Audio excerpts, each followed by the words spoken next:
యేసు రక్తమే జయం పరిచర్య ప్రైజ్ ద లార్డ్. ఫిబ్రవరి 1వ తేదీ 2025. ఈరోజు దేవుని వాక్యము. ప్రయాసపడి భారము మోసికొనుచున్న సమస్త జనులారా నా యొద్దకు రండి, నేను మీకు విశ్రాంతి కలుగజేతును. మత్తయి సువార్త 11వ అధ్యాయం 28వ వాక్యము. అవును క్రీస్తునందు ప్రియులారా, అనేక భారములతో సతమతమవుతున్న నీతోనే దేవుడు ఈ వాక్యం ద్వారా మాట్లాడుతున్నాడు. నీ భారమును యెహోవా సన్నిధిలో ప్రార్థనాపూర్వకంగా దేవునికి తెలియజేయము.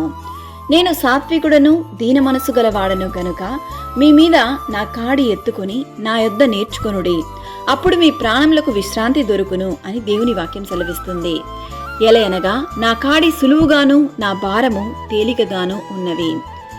దావీదు కీర్తనకారుడు ఈ విధంగా సెలవిస్తున్నాడు. నీ భారము యెహోవా మీద మోపము, ఆయనే నిన్ను ఆదుకొనును. నీతిమంతులను ఆయన ఎన్నడూనూ కదలనీయడు అని. నీ చుట్టూ ఉన్న మనుషులు నీ సమస్యను వినుటకు కూడా ఇష్టపడకపోవచ్చు. నీ తల్లిదండ్రులు, నీ తోబుట్టువులు నిన్ను అర్థం చేసుకోకపోవచ్చు. కానీ నిన్ను ఏ స్థితిలో ఉన్నా ఆయన నిన్ను అర్థం చేసుకొని మీకు సమాధానమును, విడుదలను, మనశ్శాంతిని దయచేయును. మనుషులకు అసాధ్యమైన కార్యము దేవునికి మాత్రమే సాధ్యము.